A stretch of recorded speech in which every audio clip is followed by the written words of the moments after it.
Assalamualaikum warahmatullahi wabarakatuh. Anak-anak, hari ini kita akan belajar tentang magnet, yaitu mengenai sifat dan penerapan dalam kehidupan sehari-hari. Untuk yang pertama, kita akan mempelajari tentang apakah magnet itu. Tentu, anak-anak sering menjumpai dalam kehidupan sehari-hari. Dalam peralatan-peralatan yang digunakan di lingkungan rumahmu atau mainan-mainan yang sering kamu gunakan, pasti ada beberapa item atau bagian yang mengandung magnet. Tapi, apakah anak-anak tahu apa tahu sebenarnya yang dimaksud dengan magnet itu? Magnet adalah benda-benda yang dapat menarik benda atau sesuatu yang terbuat dari bahan tertentu. Jadi anak-anak, tidak semua benda itu dapat ditarik oleh magnet. Hanya benda-benda yang terbuat dari logam, yang kemudian kita sebut dengan benda magnetis. Nah, sementara benda-benda yang tidak terbuat dari logam atau tidak dapat ditarik oleh magnet, itu nanti kita sebut dengan benda non-magnetis.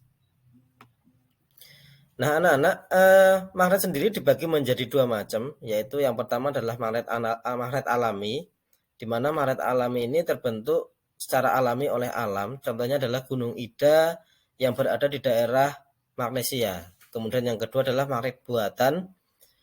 Magnet buatan ini yang sering kita jumpai dalam kehidupan sehari-hari, di mana magnet ini dibuat oleh manusia.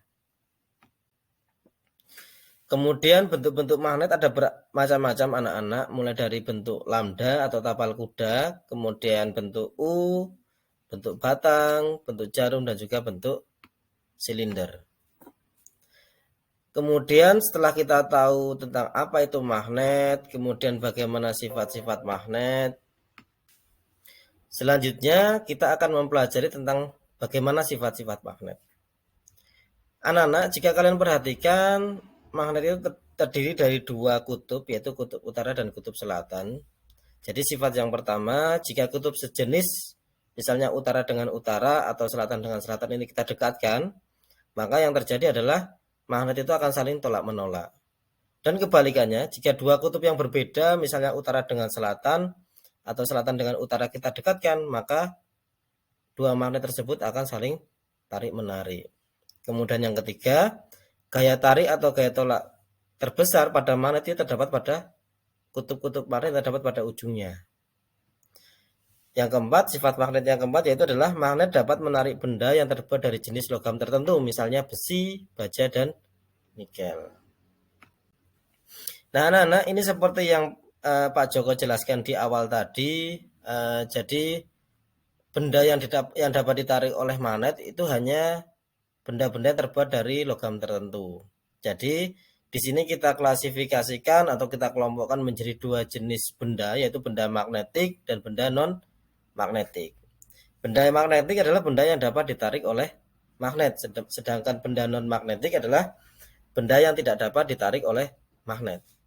Nah, contoh benda magnetik adalah besi, baja, dan nikel. Jadi dalam peralatan sehari-hari di lingkungan sekitar rumahmu, benda-benda yang terbuat dari tiga jenis logam ini itu bisa ditarik oleh magnet, sehingga disebut juga dengan benda magnetik. Sedangkan benda-benda yang bersifat non-magnetik itu yang tidak dapat ditarik oleh magnet. Contohnya adalah kayu, kaca, karet, plastik, aluminium, tembaga, dan lainnya. Nah, anak-anak, selanjutnya kita akan belajar bagaimana cara membuat magnet. Ada tiga macam cara untuk membuat magnet. Yang pertama yaitu dengan gosokan, yang kedua dengan induksi, dan yang terakhir dengan elektromagnet.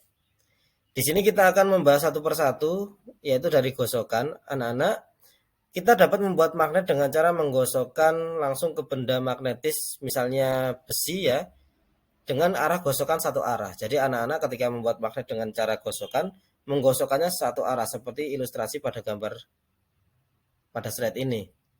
Jadi usahakan satu arah gosokannya. Semakin lama kita menggosoknya, kekuatan magnetnya akan semakin kuat dan juga bertahan lama, tergantung seberapa lama kita menggosoknya. Yang kedua adalah dengan cara induksi, yaitu dengan cara meletakkan magnet dengan benda magnetis dengan letak yang saling berdekatan. Jika dalam kurun waktu yang cukup lama kita dekatkan dengan benda tersebut, maka lama-kelamaan benda magnetis tersebut akan berubah menjadi magnet dan dapat menarik benda-benda yang terbuat dari logam. Yang ketiga adalah kita mengaliri listrik atau disebut juga dengan elektromagnet. Jadi kita mengambil sebuah benda magnetik, dalam hal ini kalau pada gambar itu adalah contohnya paku, kemudian kita liliti dengan tembaga atau kawat, kemudian kita hubungkan dengan sumber arusnya.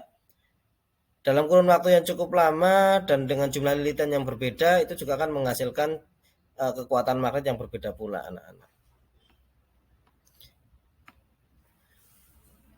Nah, anak-anak, harapan Pak Joko adalah anak-anak melalui slide yang cukup singkat ini, anak-anak bisa belajar sendiri di rumah, menyimak kembali video yang Pak Joko sampaikan, dan juga menonton video-video referensi lain di YouTube atau membaca buku-buku yang lain. Ingat anak-anak, jika kamu tidak sanggup menahan lelahnya belajar, maka kamu harus sanggup menahan perihnya kebodohan. Jadi anak-anak tetap belajar mandiri di rumah, manfaatkan waktu luang anak-anak di sela-sela waktu bermain atau waktu-waktu keseharian di rumah untuk tetap belajar ya.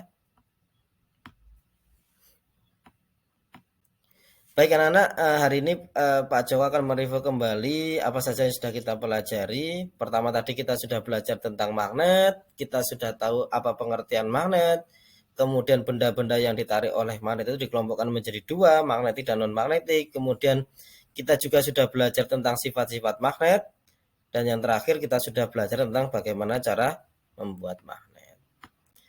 Baik anak-anak, ini merupakan akhir dari slide presentasi dari Pak Joko. Jika anak-anak memiliki pertanyaan seputar tentang materi yang Pak Joko jelaskan tadi, anak-anak bisa langsung WA ke Pak Joko. Nomornya Pak Joko letakkan di sini. Baik, kurang dan lebihnya Pak Joko mohon maaf. Pak Joko tunggu pertanyaan dari anak-anak ya. Pak Joko akhiri. Wassalamualaikum warahmatullahi wabarakatuh.